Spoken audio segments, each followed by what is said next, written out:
Out in the ocean's deepest blues, life can appear distant and survival inescapably strenuous. And yet, some of our mammalian relatives have found incredible success in one of the most inhospitable habitats on Earth. Ranging from pole to pole, sperm whales have been described as ocean nomads, due to their movements spanning thousands of kilometers. Even after nearly 2 centuries of sustained whaling effort, there are still thought to be over 300,000 sperm whales in the deep waters of the oceans today. They are so ecologically successful for 2 principal reasons. The first is their highly evolved and enormous nose, which allows them to locate prey in the murky depths by sending powerful sonar clicks.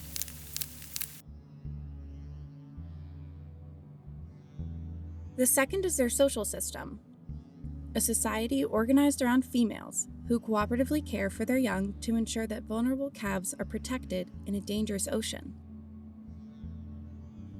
Grandmothers, mothers, and aunts work together to raise the next generation with the knowledge they'll need to survive. You see, raising baby sperm whales is really a team effort. It takes a social unit made up of 1 to 2 families held together by the stable association of their female members over time.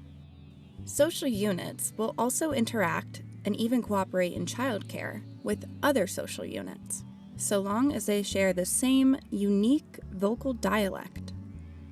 These dialects are made up of stereotyped patterns of clicks called codas. Collections of social units with the same vocal dialect are known as vocal clans.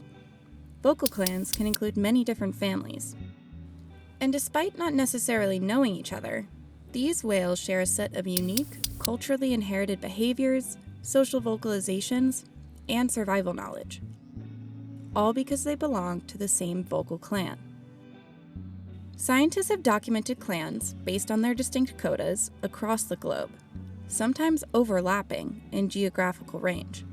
This is the case in the Caribbean Sea, where off the coast of Dominica, a small and beautiful island in the Lesser Antilles, scientists have been researching 2 vocal clans, Eastern Caribbean 1 and Eastern Caribbean 2, for over 15 years. But interestingly, these EC1 whales, who sound like this, and these EC2 whales, who sound like this, are almost never seen together in the same area on the same day. Pacific sperm whales' home ranges are vastly expansive, often roaming over 1,000 kilometers. These Caribbean whales should have home ranges much larger than just the Dominica study area, which is less than 100 kilometers long. So what were we missing about their behavioral ecology that we might find beyond the island of Dominica? Well, in the winters of 2019 and 2020, our team of dedicated scientists set sail to answer the question of how the 2 clans that had been seen off Dominica interact in other parts of the Caribbean. Because we were leaving the sheltered waters of Dominica, this sometimes made for challenging working conditions. But it also led to some amazing encounters, like this group of calves and juveniles that we met in St. Lucian waters. Day and night, we sailed up and down the chain of islands, tracking sperm whales on our route, gathering acoustic recordings and photographic clues to their individual and vocal clan identities. Combining this information helped us to compare the behavior, movement, and distribution of families and their vocal clans. Who are you, though? Who are you? And it soon became clear something truly peculiar was happening in the Caribbean. Going in, we expected to find families from both clans, spread out across the entire island chain, because from a sperm whale perspective, and for an ocean nomad, it is really no big deal to swim from Martinique to Dominica. But instead, it immediately became clear that something different was happening with these whales. Social units we knew from Dominica were almost never seen beyond the island, and we actually identified 145 new whales from at least 23 previously unknown families. When we looked at how these whales were distributed, we noticed that where a whale lives really depends on their vocal clan identity. EC1 whales seem to aggregate off Dominica, Guadeloupe, St. Vincent, Antigua, and St. Kitts and Nevis.